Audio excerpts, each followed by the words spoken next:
So I was listening to a lot of the commentary about the Archbishop of Chicago's decision to limit the traditional Latin Mass.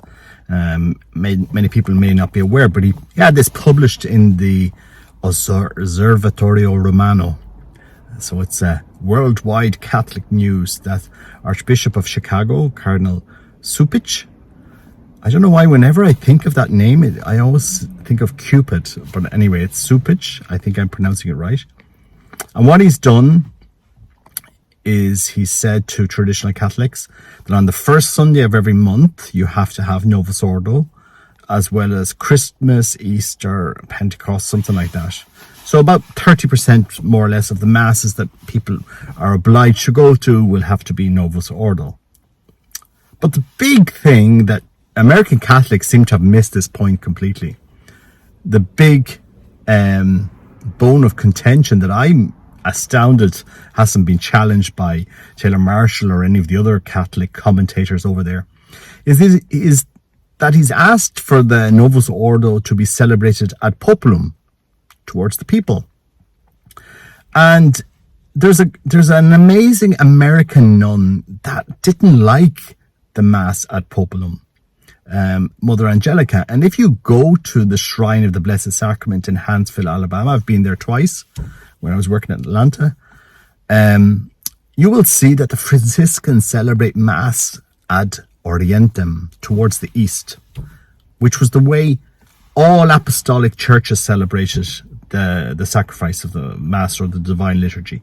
Orthodox and Copt and Maronite and every apostolic tradition had the same tradition of celebrating ad Orientem up until Bugnini changed it.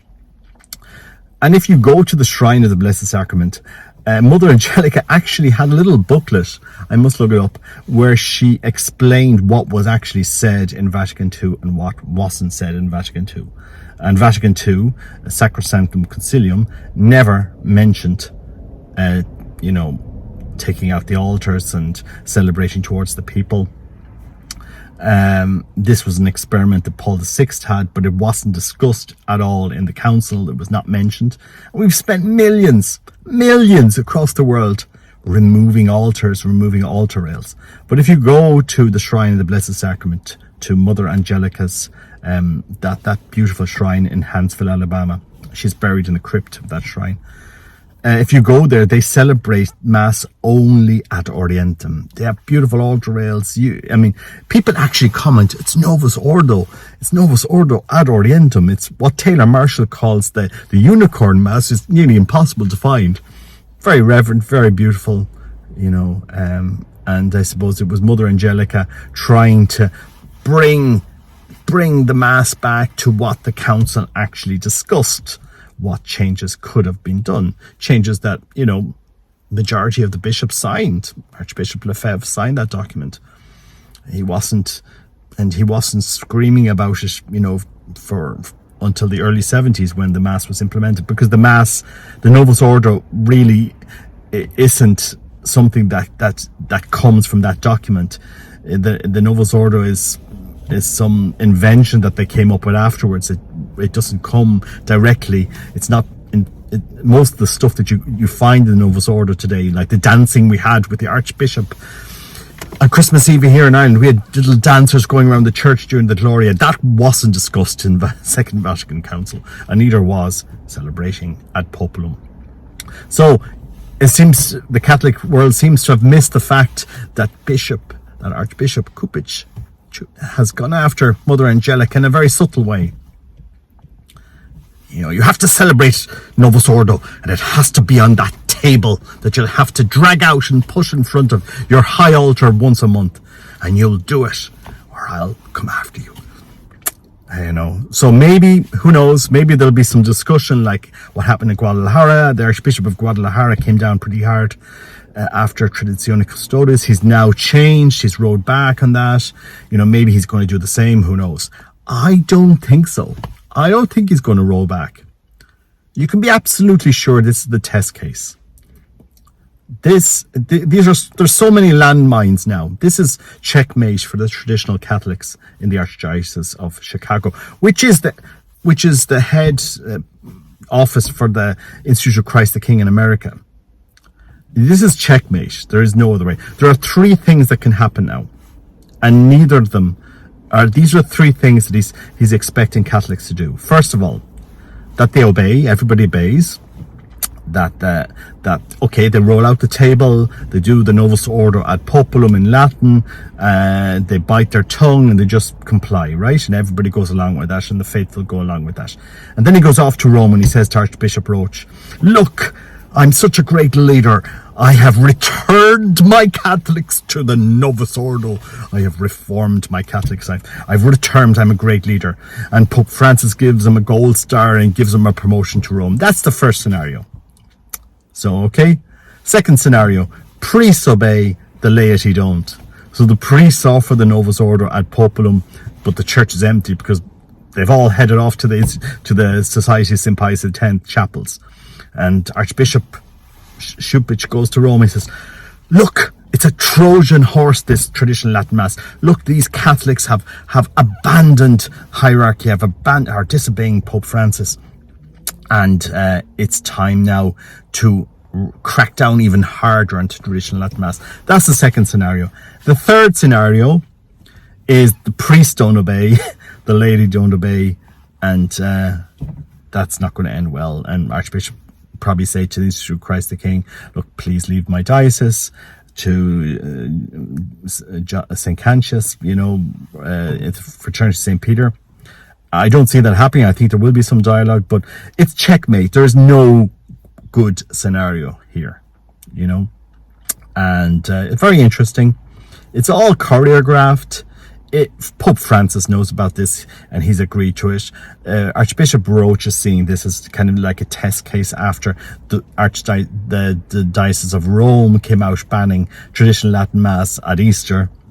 These are all, while millions of Catholics don't go to Mass anymore, while 70% of people don't believe in the Eucharist, this is the craziest scenario we have in the church, where Catholics that like traditional Latin Mass, like the Mass of the ages, the Mass that our grandparents went to, the Mass that was celebrated in Mass rocks, we seem to have come down. I mean, the traditional movement in America has become a little bit politicized. Taylor Marshall was there speaking at the Trump rally. In Ireland, we're just so insignificant. Bishops don't care about us. We're less than 0.5% of the Catholic population, 5,000 Catholics.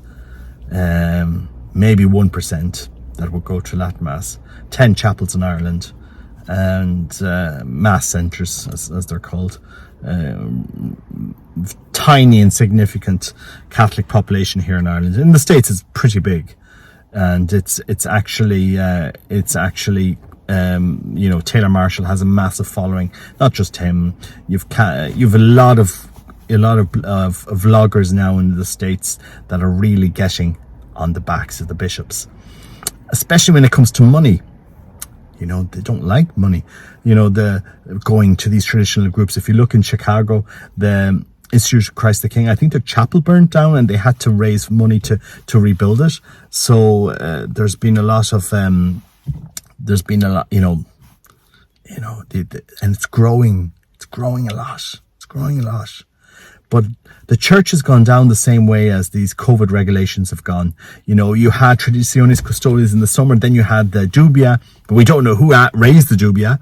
We don't know who raised questions, but the Vatican were pretty quick to answer certain dubia, but they're not quick to answer others. So they answered the dubia, and then you've had Cupich coming out, even being, emboldened to come after these rad trads, these terrible people that like tradition and traditional Latin Mass.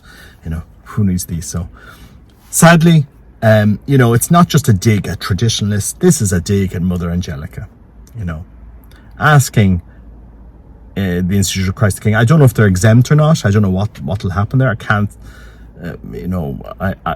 I doubt they're exempt because, why would you oblige everyone else and then force the Catholics to go? Maybe we should believe Taylor Marshall's theory that we're being corralled into little groups, can't have traditional Latin masses out in parishes. Let's corral them into the Society of St. Pius X or the Institute of Christ the King, and then shut the doors and keep them all in there. No, we're advertising them. They're really coming after us. They're coming after traditional Catholics because we're growing. We have a voice. We have a voice. If you look at Taylor Marshall, he's number 2 or 3 in the States, and look in viewership, and there's a whole group of men in Ireland. My channel, 3,000 people. There's no money spent on it. It's all, it's just my free time. And bishops around Ireland, the Bishops' Conference, the Irish Bishop Conference, tens of thousands of euros spent on communications, and nowhere near the amount of people that have subscribed or viewed the videos. It goes to show you guys, they don't like people digging in and speaking the truth. They don't like people asking questions, and I just pray that things work out well for the traditional Catholics in Chicago. Any action they take, those 3 scenarios, comply, don't comply, any action is going to be a win for Cardinal Cupich, because if they comply, he's going to use it as a win, and the Vatican will use it as a win too, as a model to roll out into all the church. If they don't comply, they'll use it as the pretense for visitation, suppression, and so forth. And we'll see where this goes. But very interesting times, guys. Very, very interesting. But I thought the dig at Mother Angelica, at the fact that she railed against the Mass at Populum. She wanted the Novus Ordo returned to Ad Orientem, and if you go to the shrine there, you'll see it's Ad Orientem, and he's even going back after. He's going after that as it has to be Novus Ordo, and it has to be towards the people, because it's almost like a Marxist leftist cry to drag these priests back and start performing to the people. It's not going to win. It's not going to work anyway. But interesting times. Just that little fact anyway of, just thinking of Mother Angelica, that great American woman. I went to her tomb twice.